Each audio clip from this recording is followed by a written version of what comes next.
Good afternoon. It's Friday, the 15th of July, 2016, just after 1 o'clock, and welcome to UK Column News. I'm your host, Brian Gerrish. With me in the studio, Mike Robinson.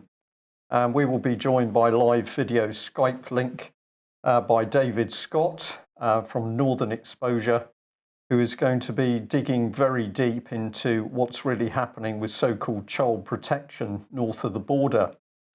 Well, the weather is not too good. It's pretty grey here in Plymouth, grey and overcast, so we're not going to dwell on that. And really we shouldn't, because things are becoming very, very serious indeed in the UK.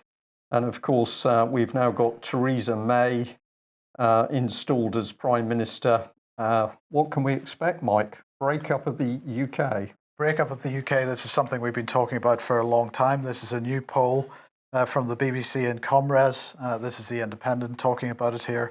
53% of Britons believe the union will break up in the next decade. And of course, this isn't just about Brexit. The poll is mainly about Brexit. This is people's view following the Brexit vote. But the point that we've been making at the UK column is that this is not just about Brexit. This is about the broader devolution, constitutional reform agenda, which has been taking place really, well, since 1911, but particularly since the coalition government in 2010, and when Nick Clegg was put in position of constitutional reformer extraordinaire.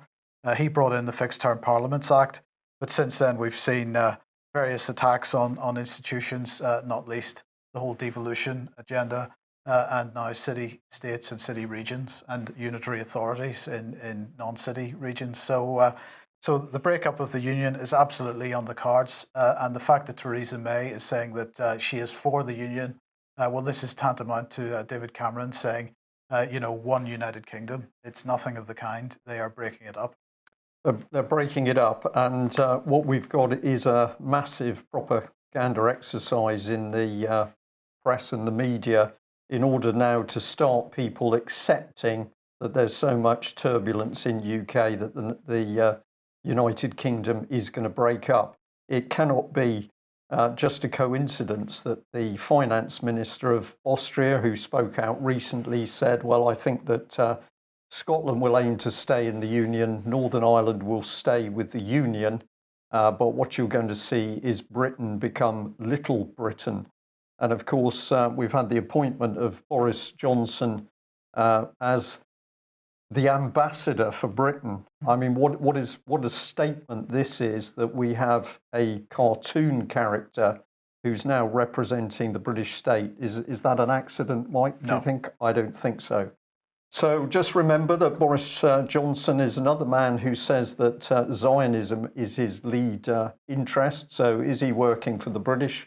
I don't think so, but more on that another time. Now, just before we get on to more serious subjects, Brian, a couple of people asked about the pen you were using yesterday, which of course is leopard print. Right. So I just wanted to point out that this was really because Theresa May, who loves leopard print shoes so much, is the new Prime Minister. We were using a leopard print pen yesterday. That was the reason for that. It's now been taken away from me. Yes. Okay.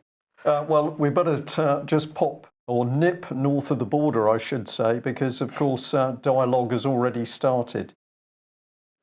Well, yes, it has, but in a different way from under the previous administration. There was always a tendency for David Cameron, despite his Scottish roots, to defer very much to Nicola Sturgeon and the Scottish government. I think he felt his Etonian accent and general style played very badly in Scotland, and he tended to avoid any politicking here. And what we've got with Theresa May is in fact quite the reverse. Her first words on becoming Prime Minister were about preserving the Union, and her first act is to come to Edinburgh to meet Nippy. So I think we're going to have quite a different style. Whether that results in more conflict, I'm not sure, but I suspect it will, because conflict is in the interest of the nationalists. So we're going to see, I think, the Scottish question coming very much to the fore. Yeah, David, my brain says to me that what we've got here is another classic psyop. We were right over the Brexit psyop, and I'm going to say we're going to be right over this one. So you can't have politicians in Westminster actually showing their hand that they're really working to break up the union. They've got to give a front that they're helping to preserve it. But we've seen time and time again that when Westminster MPs say one thing, the policy is really the exact opposite, 180 degrees out. So I think you're going to see Theresa May continually waving a flag saying she's here to help protect the union, but what she'll be doing in the dark behind closed doors with Nippy will be everything possible to create big trouble. So she's waving a flag. That'll be a false flag, would it? It will be, certainly. Yes. Well, so let's talk about what's going on in France at the moment. The terror massacre in Nice, as the Express calls it here. Lorry driver terrorist has been named. He is, of course, has a Middle Eastern name. The Daily Mail here saying weapons found inside bullet-riddled truck spark fears Nice massacre could have been even more deadly. So we have an alleged terrorist who has driven a truck through people, and he has given away his terrorist cash in the process. This doesn't seem like a plausible narrative to me. I just find this another extraordinary set of events, Mike, and I think patience is going to be the thing with this, because my prediction is more and more interesting facts are going to emerge. Right. Well, the one thing that sort of jumped out at me, this is a horrible image, is that the name of the street, which is Promenade des Anglais, so the Walk of the English. So was this street chosen because of Brexit? It's an interesting question. Interesting question. Well, let's look at the French reaction to it, because this is what we've got to keep an eye on. The French Prime Minister Manuel Valls has said that France has to learn to live with terrorism, and my question is why? But he says they have to learn to live with terrorism. Francois Hollande said, "Nothing will make us yield in our will to fight terrorism. We will further strengthen our actions in Iraq and Syria." So potentially we're going to be bombing Syria again. We will continue striking those who attack us on our own soil. Of course, this attack, there's no evidence that this had anything to do with Iraq or Syria. But what Hollande has immediately done is to extend the state of emergency, suspend the French constitution. Now this keeps getting extended, and it looks like the state of emergency will be in position in France forever at the rate we're going. But the real development of the day is that he has called up 10,000 military reservists to take over on the streets, because he says that the police are just extremely tired following all the various previous so-called terror attacks in France, and also the Euro 2016 championships and all the policing duties that they've had to cover over the last few months. So they now need the military on the streets in order to bolster the police efforts. And I would just remind everybody about the conference of the European Defence Agency last November, where they were describing how there would be a merger of police and military over the next period, and this seems to be the first sign of it, all off the back of what is being called a terrorist incident, but there is no evidence that this man was in any way connected with any kind of terrorist groups. What was Theresa May's reaction to this? If, as we fear, this was a terrorist attack, then we must redouble our efforts to defeat these brutal murderers who want to destroy our way of life. We must work with France and our partners around the world to stand up for our values and for our freedom. And Brian, I just wanted to ask what our values, what is our values, and whose freedom is she talking about? Because everything that I see is designed to cut down on the freedom of individuals. Well, absolutely. But just before I answer that point, Micah, the key thing there is she's saying we work with France. So what this is doing is reinforcing what we've seen Cameron doing, and Michael Fallon in defence saying, well, don't worry about Brexit. Brexit will do what it does. It'll happen. It'll be delayed. It'll go on forever. but we are going to stay locked in with the French in a military sense, with equipment, with operations and future procurement. And now we've got this happening down to the police level. So we've got something very, very sinister building. We're locked into a military arrangement with France for 50 years. That was David Cameron's backdoor plan. And now, of course, France is a military dictatorship, very close to it. And we're seeing Theresa May saying, oh, well, we're going to have to continue working with that organisation. Notice she doesn't mention the EU anymore. Now it's France who is our partner. So this is very, very sinister propaganda. And the business about standing up for the values, this is a criminal elite, Mike. We've got a criminal elite installed in Westminster. Of course, they're only the puppets. The real powerhouse is through the City of London. And I think this is becoming more and more clear. Well, before I ask David for a comment, I would just say have a look at 21stcenturywire.com. Patrick and Vanessa have a couple of articles on this up already. One of the things that Patrick has highlighted is the fact that that there have been a number of drills for this type of event in the last couple of months. And in fact, one of the French police senior policeman was discussing the possibility of an upcoming terrorist attack using trucks, and that was a month or two ago that he was saying just a coincidence. Just a coincidence. David, what are your thoughts on this? Well, one of the things, obviously, speaking from Scotland, that reminds us of is the bin lorry tragedy in Glasgow a couple of Christmases ago, where someone ploughed into a crowd of shoppers, having apparently become unwell, and he was ultimately not charged with any crime. There was no case to answer in the opinion of the Crown Office and Procurator Fiscal Service. Now, nobody riddled the cab and his body with bullets. No one suggested or leapt to the assumption that he was a terrorist. Everyone leapt to the assumption that it was an accident. So it'd be interesting to know exactly on what basis this decision was made, that this is clearly one thing and not the other. Now there may be valid reasons for making that call. There may not be.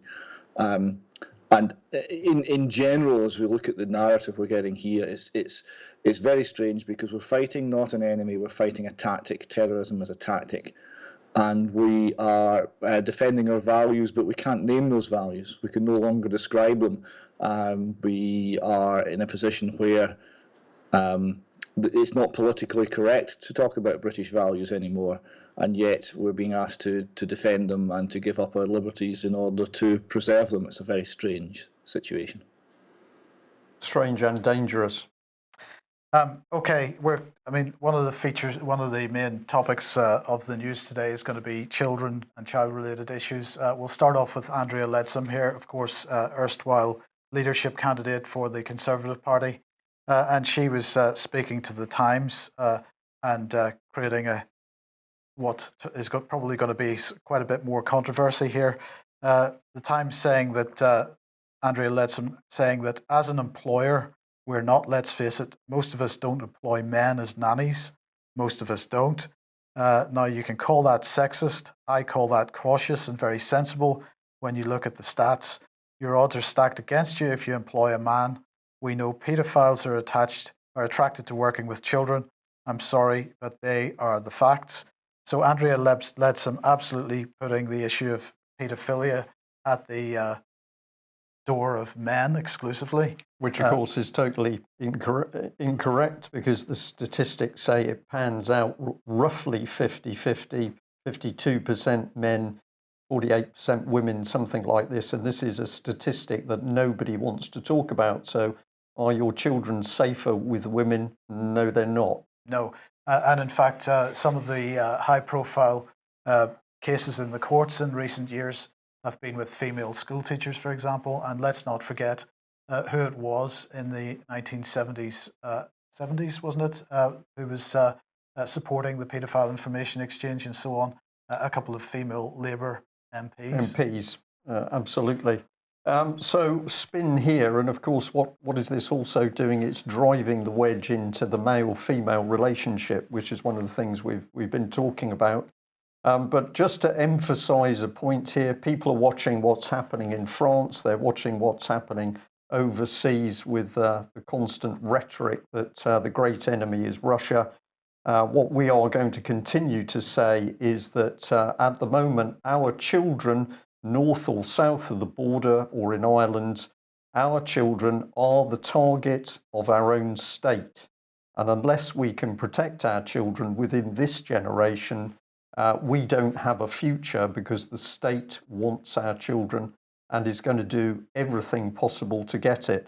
So in this next section, where we're going to follow through really on what's happened to the Docherty family, but David Scott is going to show some of the really tremendous analysis that he's carried out, having a look at what the state has got in store for all of us. So let's just remind ourselves of Dochertys and have a look at the network around them. Now, remember, this couple have not been accused of anything. They have not been accused of any crime. They've not been accused of neglecting or harming their children, but they've had all 4 children taken away, and there has been an utter silence by the state in Scotland, England, and in Ireland as to what's actually happened. So, of course, Police Scotland involved in as much as their police turn up and carry out no investigation at all. We've got social services, social work north of the border in Scotland. They were immediately used to turn not on the potential child abuser, but on the Dochertys themselves. And on it goes, because, of course, the First Minister, Nicola Sturgeon, she's not interested in protection of children, and she certainly hasn't jumped in to help the Dochertys, and we'll see a bit more on that in a minute. So who else can we bring in? Well, we can bring in the head of the Garda in Ireland, because the Irish police have been used to take those children away and intimidate the family. They, of course, have worked with family services in Ireland. So that's all pretty usual. The National Crime Agency, well, you would think that if there's a crime or a potential crime with the abuse of children, they would be a first port of call. No, they're not interested in this particular case. And on it goes. So the English police, Met Police, they are not interested. Of course, none of the politicians interested in the slightest in this case. Charity's not interested, but a little bit later we can point a finger at Barnardo's in particular, because of course they're linked into social services themselves. And so we'll add a couple of key people, because Theresa May, formerly as Home Secretary, not interested in the Docherty case. And of course none of the churches, so be it the Church of England or the Catholic Church in Ireland, absolutely no interested in what's happening. So a wall of silence, and that could only really happen with the agreement of the courts who've been involved in this.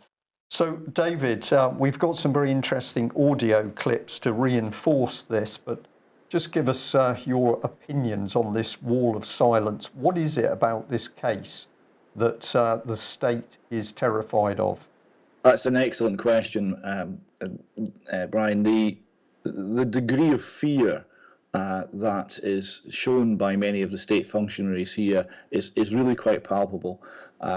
Rather than the usual delay and stonewalling, very often we're getting very quick responses that say, there's nothing to see here, please go away. We're getting no help, we're getting no answers to questions.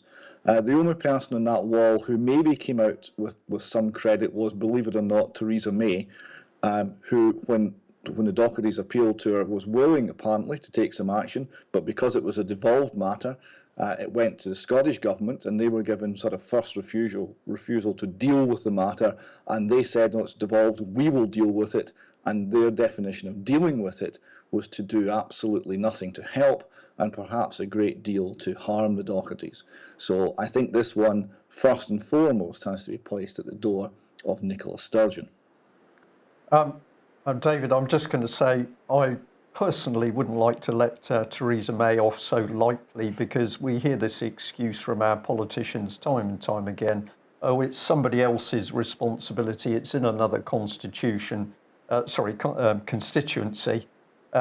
So constant excuses as to why they can't follow up on criminal activity. So I'm going to say, just from me in the UK column studio, Theresa May, you don't get off that lightly. But you've made some excellent calls, just asking simple questions of the authorities.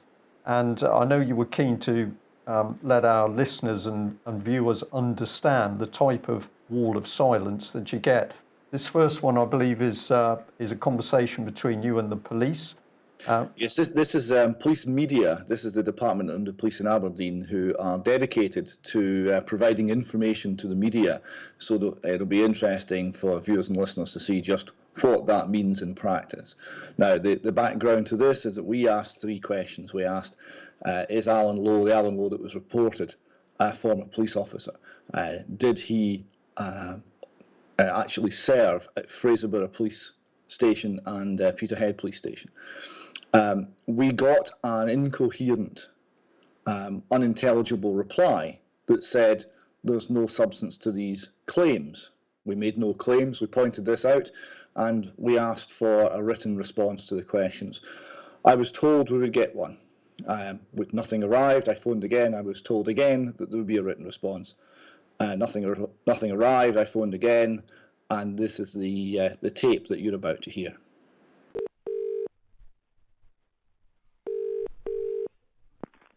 Media, Kate speaking. Hello, Kate. Is Kathleen available at all? Who, sorry? Is it Kathleen, one of your colleagues? No, got a Catherine. Catherine, must have been Catherine, yes. Is she available? No, she's working away from Aberdeen. Can I help take a message? Maybe you can help. I've been on to you several times, been promised an email response 3 times, and nothing so far has appeared. It's regarding the case of Brian and Janice Docherty. I was asking some questions about that, and I was told I would get a response in writing, but no, you've nothing. had a response. I've seen it. That's all we have to say on the matter. So there's not really anything else we can provide you. No, that wasn't a response. That's the response that we can give you. That can't be the response. Why not? Because it doesn't make any sense. It's unintelligible. The only response I've had in writing was unintelligible. Why was it unintelligible? What don't you understand about it? It made no sense. No, but I'm asking what you don't understand. It's not a matter of understanding. It made no sense. What's your name again, sorry? David Scott. Sorry? David Scott. What would your email address be? David@alexanderscott.co.uk is probably the one that one came in on.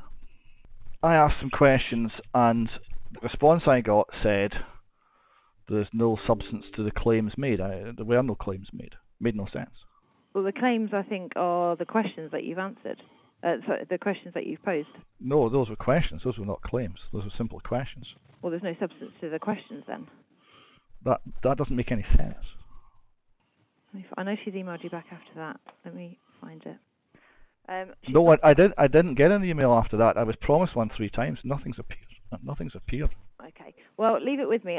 She's not in the office, as I say, today, and she's off tomorrow, so it will be a few days until if there is any further response. But this is the 4th leave it with me I've had from your office. And you've been advised a number of times that there's nothing further that we can add. So I have to see what else that she has, because obviously I've not been dealing with this. But you have been advised a number of times. I've had the conversations that there's nothing further that we can add.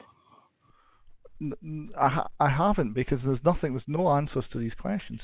They're simple questions. I've heard the conversations on the phone that you've been told there's nothing we can add. So as I say, I will have to speak with her when she's back in the office, and if there is anything further, we will get back to you. Okay, I've not been told there's nothing further you can add. I've been told I will get a response in writing. That's what I've been told. I'll check that with my colleagues, but as I say, she's not here. So I would like a response in writing, as I was promised. Okay, well, through the if questions. there's anything further we can add to what you've already had. Well, that would be good. Thank you very much. All right, bye-bye. Well, David, what a classic piece of fob off is the right expression. As some of our commentators are saying at the moment that basically this lady, obviously very well briefed, she knows full well about the case, but this is a case that the Scottish police, the Scottish government simply doesn't want to talk about. They do not. Now, the question, ultimately, the question I was asking there is Alan Lowe a former police officer? If the answer is no, then that is presumably quite an easy one for Police Scotland to answer. They still refuse. I'm still waiting on a response. I'm still waiting on that email. I might wait for a while. Right. But David, if they don't want to say no, then the answer must be yes. One would be toiling to find another possible answer. And as you know, Mike, we've got very good evidence backing up that question that's prompted us to ask that question. And we would have to conclude that if there's no formal written denial, then the answer really must be yes. Isn't it... Sorry, I'll just interject there, David, if I may. Isn't it sad that media teams are now used as professionals to help lie for the state, to cover up for the state? So instead of their job being to actually serve the public and make sure that the truth is given to the public, every department, whether it's Theresa May as Prime Minister or the Cabinet Office, wherever it is, we've got these teams of these very insidious people who simply do as they're told in order to hide the truth. And the implications here are very serious, because that would mean that there was a previous relationship between the investigating officer and the accused. That would mean that has been concealed from the Dochertys. They'd no idea it was the UK column that found this information out. That would mean it's been withheld from all of the investigating authorities, police review committees, and everything else that the state is meant to be employing to make sure that they do not infringe people's rights and the interests of justice. Right. Okay. We've got this gentleman, Luke Boddice. We've got audio to go with this in just a second. But who's this man, and how have you dealt with him? Well, this is a PR consultant and communications officer working for Nicola Sturgeon's private office. Now, I contacted Nicola Sturgeon and asked essentially one question, which was what has Nicola done to assist the Dochertys? What is she doing, and what does she intend to do? So a 3-point question, and the response we got back was that. The Scottish Government is unable to comment on individual cases. The appropriate place to take this inquiry is Police Scotland. So it's Scottish Office answer number 1, which is go to a different department. And that was it. You know, that was the official line from the government spokesman. So I asked a few supplementary questions by email to try and get a little bit more from this department and from Mr. Boddice, and those email questions received no reply either. So I then phoned the gentleman. He's quite a young chap. He graduated 2007 from St Andrews University with a MA in medieval history. So that will come in handy in the New Scotland. Presumably because we're all going to be serfs, but I'm sure it will be handy, and I'm sure he's a very nice gentleman. But the phone call was interesting. Hello, comms. Hello. Can I speak to Luke Boddice, please? Speaking. Hello, Mr. Boddice. David Scott here. How are you today? I'm not bad. How are you? I'm very well, thank you. Good. How can I help? I've seen your emails. How can I help? Yes. Well, I was wondering if we could. I wanted to get a handle for where you're at with this, and whether anything further might be forthcoming. We gave you the lines earlier on, and we're sticking with those lines on this issue. Okay. What do you know about the case? As I said, I'm sticking with the lines we issued, and that's as far as I'm going. Okay. What do you know about the case? How much do you understand about the case? As I said, I've given you the lines we're giving, so we're sticking with those lines.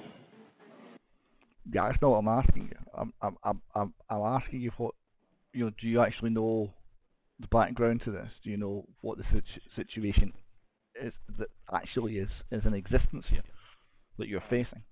I've seen the emails you sent over, and I'm sticking with the lines that we issued earlier on to you. Okay. Right. Okay. So, are you aware, for example, that the gentleman, Mr. Docherty, is in fact a former senior history teacher and a Conservative candidate for Holyrood? As I said, I've given you the lines, and we're sticking with those lines. Okay. Can you comment on the situation that I raised where the First Minister was able to intervene in another case, but not in this one? And I was asking where. I'm sticking with the lines, Mr. Scott, we issued with you earlier. Okay. But is that not a reasonable question? If the First Minister is able to intervene in one case and not this one, how is that defined? We are sticking with the lines we've issued you. Okay. And if that's everything, then, as I said, that we're sticking with those lines. Right. Okay. Thank you very much for your time. Goodbye, sir. Bye for now. Well, David, just quite remarkable. What's being said there? Well, the state is saying to the public, go away, you horrible people. We have our line. We're not interested in the truth. We're not interested in getting to the bottom of why 4 children have been taken away from them. Mum and dad, who are completely innocent of anything untoward towards those children. On complete opposite, they've attempted to report potential abuse of children, and the state simply does not want to talk about it. They're prepared to spin lines. This is very, very dangerous stuff. One of the things that we're trying to get across to people at the moment is that while they're busy watching the rhetoric against Russia, what we've got is a vicious dictatorship, complete with the propaganda, installing itself in Scotland and England. Did you get any further information, or have you had any further information since that remarkable exchange? Not a single tweet. That was the Scottish Government, Nicola Sturgeon's idea of a communications officer. There wasn't a lot of communication going on, but what you could clearly see is there's a desperation to prevent any discussion of the Docherty case whatsoever. Yeah. Okay. Well, let's take people through a bit more of this remarkable case. And one of the things that you pointed out is that there was a family called the Brains family, who a huge amount of attention has been given to them because they're fighting deportation. So they're an Australian family. They've got a child who speaks Gaelic. But this is some of the stuff that's happened. There's been appeals made for this family in Holyrood and Westminster. The Home Office has given a bit of ground and granted leave for them to remain in Scotland until the 1st of August 2016. Their local MP, Mr. Ian Blackford, has been fighting the case. They've had a personal meeting with Nicola Sturgeon, and there's been major articles in the press, and we're looking at the one, of course, from The Guardian. Now, you raised a number of really excellent points over this. How is it that Nicola Sturgeon is happy to work with the Australian family, but not the Dochertys? Is the problem that she's not able to help if it's child abuse? Is it simply she can't help the Scots, but if you're from another country, she can help? Is it that she can't help unless your children speak Gaelic? Or is it this due to a battle between Westminster and Holyrood? And can she only help cases that are actually reported in the press? What is going on here? Well, quite. And of course, I got no answers to any of this. Here you see the SNP were taking the Brains case to Westminster twice, including on the final PMQs when David Cameron was resigning. So this is extremely high profile. prime spot for anything that you consider important. And this single family, this single individual case, was deemed worthy of that level of intervention in a single case by the SNP administration. And yet when we ask about the Dochertys, we're told we're unable to intervene in a single case. It would be inappropriate, therefore no discussion. It's completely inconsistent and it's completely hypocritical. Okay, well, we just force this issue home. We're saying no press coverage at all for the Docherty family. It's almost like standard journalists are scared of the case. But BBC here, this is talking out for the Brain family, so they're very happy with that. We've got questions being asked in Parliament, and when George Osborne doesn't produce the right response, the Independent here is saying shameful and disgusting response to 7-year-old boy who faces deportation. But when we're talking about Scottish families having 4 children taken from them with no grounds for that action, then we don't report anything in Britain's mainstream press. And of course, the smirking face of David Cameron, just perfect. He can leave his daughter at a pub, presumably when he had a little bit or a little bit too much of his point there. Social services don't turn up on his doorstep, but here he is getting involved in the Brain family case. So quite remarkable, something very special about the Dochertys. And at this point, we better bring in this man, because Gordon Jeyes is somebody that you've been having a good look at. And this man is now very big in the Irish social worker scene. And he's caught a few people's attention by attacking judges, because he says those nasty judges are not actually bothering to read social workers' submissions, and indeed they're not supporting social workers. So before I hand back to you, just give people a little bit about this man. He was UK's first Director of Children's Services. He was chair of the Anti-Bullying Network. He's been part of the SEED Review Group on Youth Crime, National Youth Justice Strategy Steering Group, Critical Incident Response Dunblane. That's a very interesting one, Mike. I just caught my eye. And of course, he's Royal Society of the Arts. And if you're going to be involved in children, apparently you also need to be a cultural person and involved with the arts. So what is it about this man, David? He suddenly popped up everywhere, England, Scotland and Ireland. He has a very interesting CV. This is one of the, as the Docherty investigation, which is our open source investigation, has been progressing, we've had a lot of people sending in information.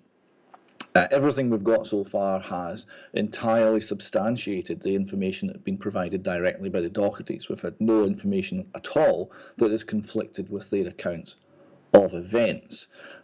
We've had some things such as the relationship to the former police officer that has added to what the Dochertys knew, but we've had no conflicts. We've also had several people of interest that have kind of come out of this investigation. One of them very much is Gordon Jeyes. He's got an interesting CV, to put it mildly, and he was the person ultimately responsible for the social workers that seized the Docherty children. So he, and that, remember, they cleared an entire department of 29 social workers for an entire weekend just to deal with the Docherty family. So that's the decision which will be made at the highest level. That means Gordon Jeyes personally. So hence we're keen to gather any information we can on Mr. Jeyes and his background. It's a very interesting background. Couldn't agree more. Let's just give people a taster of what we're talking about here. So here's some articles. This one is talking about the massive setup in Ireland that he's now chief executive for. I think that is correct, chief executive. He was until May. He's just resigned. He's just stepped down. Just stepped down, okay. Well, vast organisation, 4,000 staff and a budget of 609 million euros. We just see money poured into child protection. There's a slight typo there, apologies to that, but part of this article says, for too long, our flawed approach treated the Child and Family Services like an adjunct of another agency, as an afterthought, but not anymore. And what that is getting at is the fact they're saying we're now setting up this massive organisation which is going to wrap around families and every single child in Ireland. Here's the man's a part of the man's CV. You can obviously find this yourself online, but he's been involved in everything. So he starts off in Cambridge, and then all of a sudden this man has become the guru of child protection. But what we don't see happening in England, Wales, Scotland, and indeed Ireland is any improvement in child welfare. And we've got to say, if we're now taking children away from innocent families, what's the real objective? He's been involved in Dunblane. That probably brings us into some controversy there. And you kindly mentioned in the Cullen report. There's actually two references to him in the Cullen report. He was head of education in Stirling Council, so he was ultimately responsible for the Dunblane Primary School at the time of the massacre, and he gave evidence at the Cullen inquiry into the Dunblane massacre, and he's mentioned twice in the Cullen report. They were very unimpressed with him. They were surprised that he was unable to say whether the 1974 Health and Safety at Work Act actually applied to schools, and they were surprised at his vagueness regarding risk assessment in schools. So they were by no means complimentary to him over his evidence to the inquiry. But he went from there to Cambridgeshire to run what is euphemistically called children's services in Cambridgeshire, and he again hit the headlines. In fact, he hit the headlines in a very big way because he ended up in Panorama, and this was the case that after 5 or 6 years of fighting, the family finally got permission to tell their story, and this is the case that has started to unlock the secret family courts in England, and started to bring some scrutiny into these proceedings, and again, Gordon Jeyes was the man responsible. He was the man. He goes on Panorama and he says sometimes social workers have to think the unthinkable. Now, this was a case where a loving family, had gone along with their baby son because they were concerned that he was injured in some way or not well in some way, and they kept going back to the medical profession saying, no, there's definitely something wrong with our child, and eventually they found that the child had a broken leg. And of course, rather than saying, well, we're very glad that you persisted and we've finally noticed this and let's get to the bottom of it, no, that's not what happened. The family was arrested. They were charged with harming their son, which was nonsense, and they were put through years of hell. And who was it? It was Gordon Jeyes and Gordon Jeyes' department that did this. They were eventually proven to be wrong, and then many years later, after a great deal of fighting, this information came out. David, you've got some really fascinating information here, which we're having a little bit of a look at the clock, but take us into this a bit, because in following through the Docherty case, you're now looking at this extraordinary transformation, I'm using that term deliberately, transformation of children's services, where you can see the state starting to move in. There's an undertow of, it isn't going to be parents that bring up their children, it's going to be the state. The state is simply going to take the child. This is very, very dark and sinister stuff. Most of it is given a glossy coverage. If I just run through a couple of these images and then I'll pass it back to you. So you've got the Herald in Scotland here saying John Swinney stunned by levels of bureaucracy facing teachers. Now we've got the word there, Transforming Children's Services Conference, and we've got John Swinney MSP here. We've got this lady, Louise Morpeth, she was also involved, and I'm fascinated by this one because of course she's come from the Dartington Social Research Centre, which is down the road from Plymouth in Devon, and a lot of people very interested in the strange group of people there who have suddenly become experts in the care of children. What are you seeing going on in this sort of conference discussing the transformation of children's services? Yes, this was a very interesting conference in a dull sort of way. The speakers were by no means interesting in their own rights, but they put the information up on YouTube, and the content is fascinating. The background to this is GERFEC, getting it right for every child, named person, state surveillance of family life. But there are other agendas which are driving this forward. One of which is they realise that the welfare state model that they've been working on since the Second World War is bust. It's stacking up more and more failure. It's stacking up more and more cost. It cannot be afforded, and it will fail. And they're casting around for something to do to replace it, because if that goes, with it will go their power. They're bringing in these private sector bodies who are feeding off the state, like Dartington. They're bringing in the tax-exempt foundations and the charitable sector to create this new model. Now, this next slide here we put in for a bit of light relief, because the Dartington people and the assorted organisations carrying out surveys of children in Scotland, and the lady from Dartington was boasting that she had records of 46,000 children in Scotland. 46,000. That's how much data they have gathered. It didn't always go well, though, because this other slide shows the people gathering information, going door to door in the town of Saltcoats, were in fact chased out of the housing estate. The people found it to be a very creepy operation. They thought they might be some sort of paedophile organisation, and they literally ran them out of town. So that was one of the low points in the data gathering exercise. So they're gathering all this information and they're using it to create change. But that leaves the other question. We understand where a lot of the ideas come from, where the confession of faith is, if you like.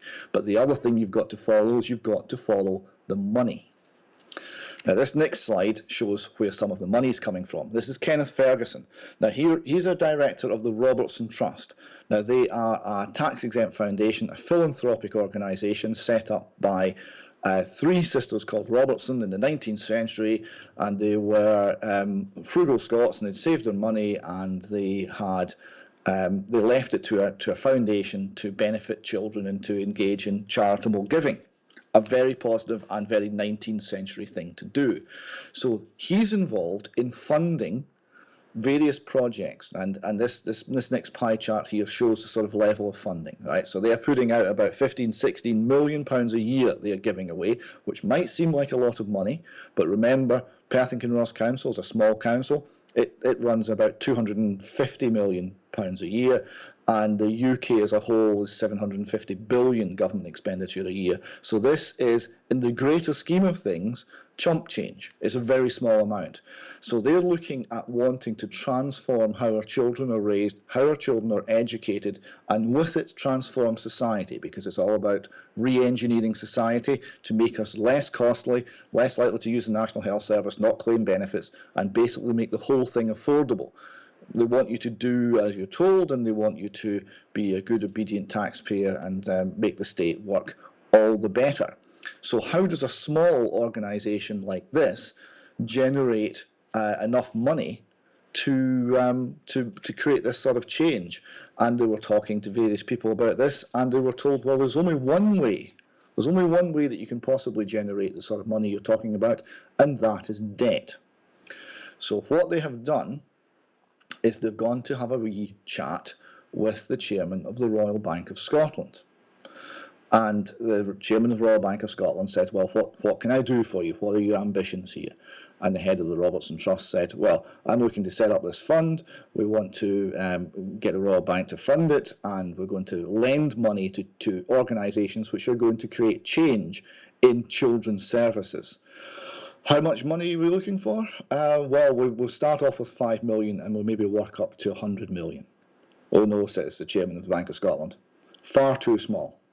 For changing these sort of services, you need 500 million to £1 billion. That's the level that you need to be thinking at. So that's the level they're thinking at. So they've gone away and they've worked this up into a scheme. This scheme involves the philanthropic sector putting in some money on a soft loan basis. It involves the Royal Bank of Scotland and other major banks putting in vast sums on a commercial loan basis, but commercial loan to government, so it's a low interest rate. And that fund will then be used to fund the change from having a system that reacts to need to one that is proactive and reacts before the need is present, that reacts to change the people so that they will not need the services. That's the agenda. And the money is coming from the banking system. It's going to be put on the local government balance sheet. It will not show up as part of the central government national debt. It will be used to create this change, and it will be ultimately carried by local taxpayers, but off the books. David, as you were talking through that, what is in my head is we need a full session on this. What are we doing? We're bringing bankers, international bankers who we already know are running corrupt, criminal, fraudulent banks involved in money laundering, drug dealing. We are bringing those people right in alongside the so-called care of our children. It is obvious what is going on here, being done by stealth by the very governments that we think are there to protect our children. I just got a brief sort of mental image. If you go walking in the wilds on the west coast of America, you are warned that you should keep very young children in the middle of the walking party, because the mountain lions have a habit of picking off stragglers at the rear of a group. And that's real. You can check that out yourself. And it seems to me what we've got here is a very dark and vicious global commercial sector, which is now simply saying, well, let's not bother with the politics of nation states. Let's get straight in there and farm the children, because it will make our job much easier. And we wondered when we first came across the technical underpinning of this in the lectures by Sir Harry Burns, former Chief Medical Officer in Scotland, why the slides had the logo of the World Bank on them. Well, we know now. We're talking about international banking, we're talking about tax-exempt foundations, and we're talking about changing the way our children are treated by the state, and none of it involves national parliaments, none of it involves public discussion, none of it involves transparency, none of it involves asking the parents. David, just one thing before we leave as well. Okay. It'd be worth just noting what it's called. It's called social bridging finance. That's the name they've given it, social bridging finance. The concept here is it's like a bridging loan. You've got one house, it's an old leaky house, it's falling down, it's called the welfare state. It's going to go. You need to move to a nice new shiny house. Right, but you can't be homeless in between times. So you need bridging finance, and that's what it's called. Okay, thank you very much for that excellent analysis. We're going to be staying on the case. I'm just going to say to our audience and listeners that this is really the heart of the battle. Can we do something about the tension which is ramping up in the South China Seas? No, we can't. Can we do something about tension in other parts of the world? Can we sort out the violence on the French streets or their dictatorship? No, we can't. We need to fight the known threat right in front of our very eyes. And what we're actually witnessing is criminal elites in our respective parliaments that are now showing their hand. It's up to all of us to put a stop to it. I'll just say, if you like what we're doing, please consider taking out a subscription or donating. We need your financial support to continue doing what we're doing. And virtually every time more information comes in from a case, we'll call it a case, those people do not have the money to travel. They've often not got the money to run telephones or to communicate in the normal way. So we can only do what we do with your financial assistance. If you're not on one of the basic subscription levels, perhaps you consider doing that. And certainly if you're one of the many people who are non-paying subscribers with us, we're going to ask very gently, please consider moving across to one of the basic subscriptions, because far from struggling to survive, we need to expand if we're to help you fight what is happening in the United Kingdom today. David, thanks very much for joining us, and we will be back at the same time Monday. Bye-bye.